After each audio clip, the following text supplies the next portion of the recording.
Valar Morghulis. What if a single choice could alter the fate of the Seven Kingdoms? Picture this: Jon Snow, the brooding bastard of Winterfell, stands at a crossroads. One path leads to the icy solitude of the Night's Watch, the other keeps him in the north, where his presence could change everything. What if Jon never took the black? Could his decision prevent the downfall of House Stark, or would it set in motion an even more tumultuous chain of events? Brace yourselves, for we're about to journey through an alternate Westeros where one man's choice reshapes the destiny of all.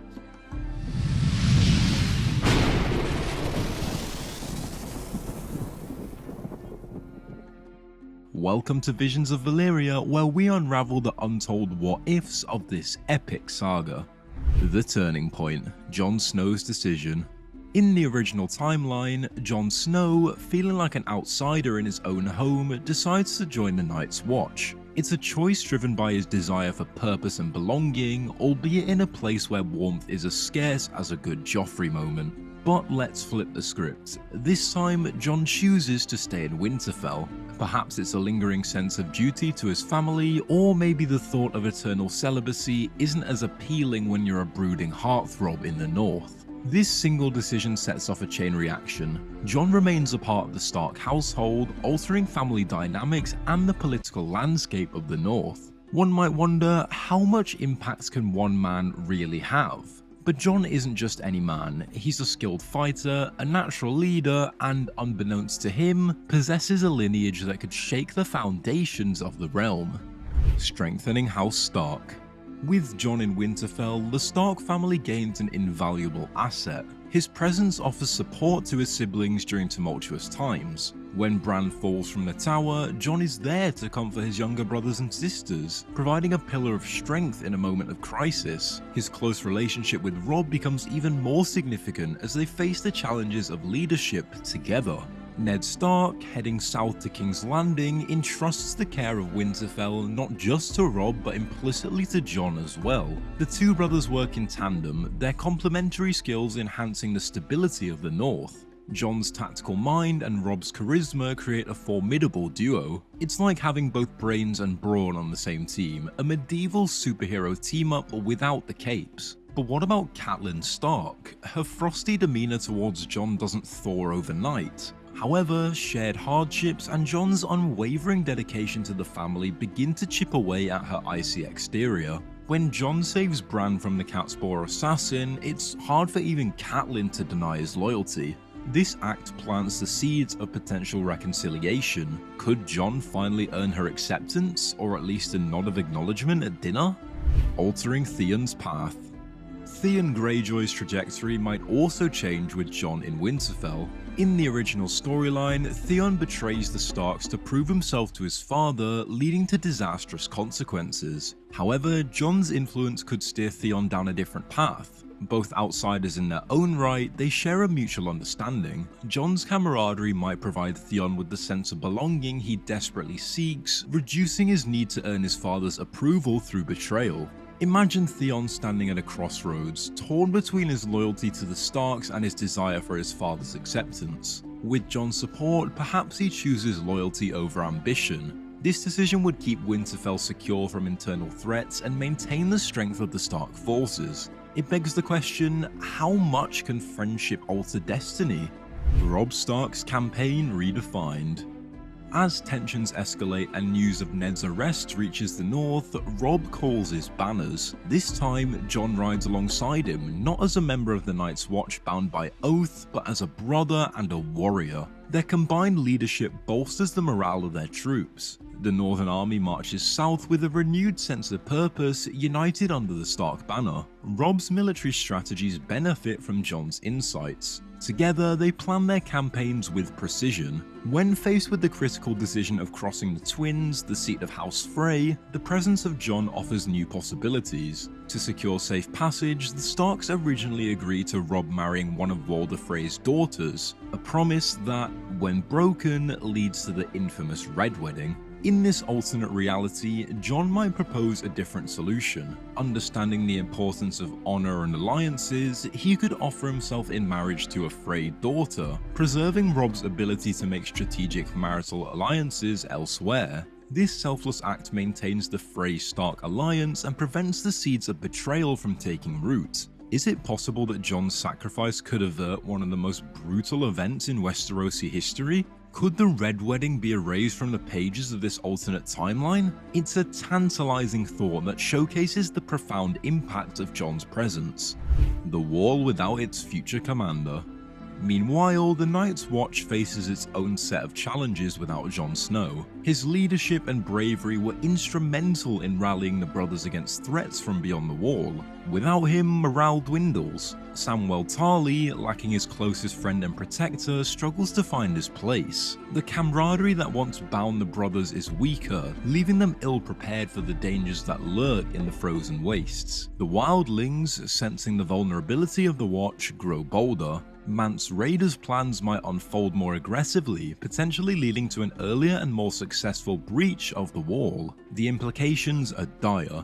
The realms of men remain largely oblivious to the true threat from the north, the White Walkers. Could the absence of Jon Snow at the Wall expedite the advance of the undead? And if so, how would the unprepared kingdoms respond to an enemy they believe to be myth? It's a chilling scenario, pun intended, that underscores the significance of Jon's role in the original timeline. Before we move on, I'd like to ask you a small favour. If you like this content, please take a second to like this video and subscribe to the channel. Over 99% of you watch the videos without subscribing. Imagine what we could accomplish if everyone subscribed. It costs you nothing, but it makes a huge difference to us. So is it done? Great, thank you so much. The unseen threat and the North's response. Back in Winterfell, whispers of disturbances beyond the Wall reach the ears of Jon and Robb. Reports of wildling movements and eerie tales trickle down, but without concrete evidence, they remain low on the list of immediate concerns. However, Jon's instincts tell him that these rumours shouldn't be dismissed lightly. He advises Robb to bolster defences in the north, just in case. Their forces are already stretched thin due to the war against the Lannisters, but they allocate resources to reinforce key positions like the Dreadfort and Deepwood Motte. This proactive approach might buy them precious time in the face of an unexpected invasion from the far north. The question arises, can the north withstand a two-front war? With the Lannisters pressing from the south and the wildlings, or worse, from the north, the stakes are higher than ever. Jon's foresight could be the key to their survival, but only if others heed his warnings. Unveiling Jon's true heritage. One of the most significant shifts in this alternate reality is how Jon discovers his true parentage. Without his time at the Wall and interactions with Master Aemon, the revelation comes through a different source, Bran Stark. As Bran develops his abilities as the Three-Eyed Raven, he uncovers the truth about Jon's lineage through his visions. Upon learning that Jon is the son of Rhaegar Targaryen and Lyanna Stark, Bran faces the dilemma of how to share this earth-shattering news. When he reunites with his family, he confides in Jon, revealing his true identity. The revelation shakes Jon to his core. The man who believed himself to be a bastard now grapples with the reality that he is the rightful heir to the Iron Throne. This knowledge places Jon at a crossroads. Does he embrace his Targaryen heritage and stake his claim? Or does he remain loyal to the Stark family that raised him? The weight of this decision could alter the course of the entire war. How does one reconcile two identities in a world where lineage defines destiny? An alliance forged in fire. News reaches the north that Daenerys Targaryen has arrived in Westeros with her dragons and an army at her back. Recognizing the potential of a powerful alliance, Jon and Robb consider reaching out to her. With Jon's true heritage, there's an opportunity to unite their forces against common enemies. The proposal is risky.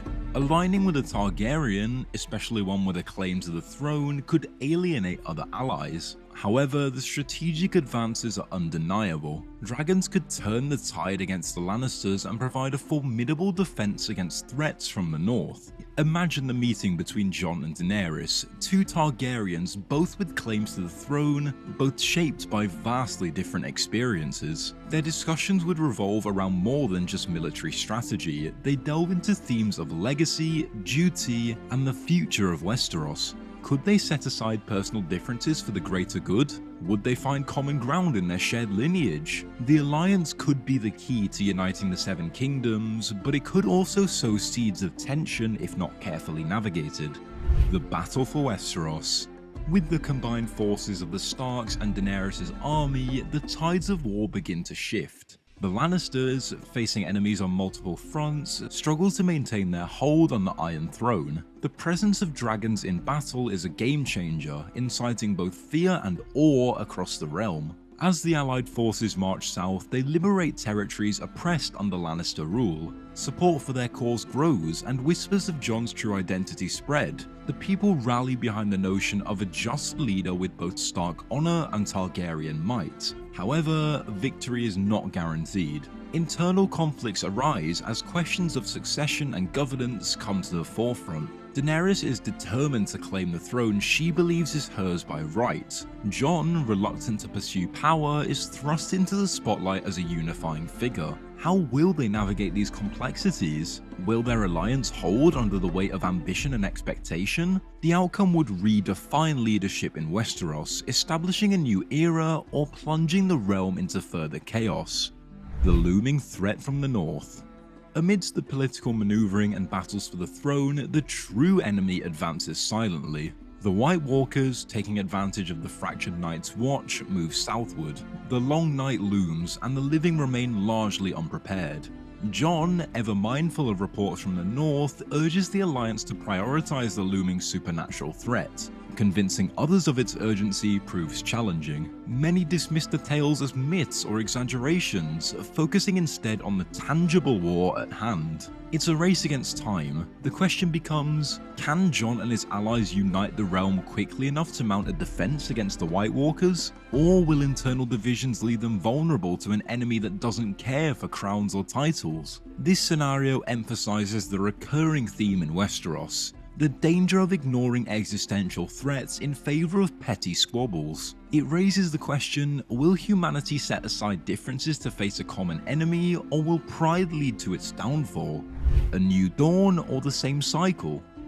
Assuming Jon and Daenerys manage to unite the Seven Kingdoms and prepare for the invasion from the north, the stage is set for an epic confrontation.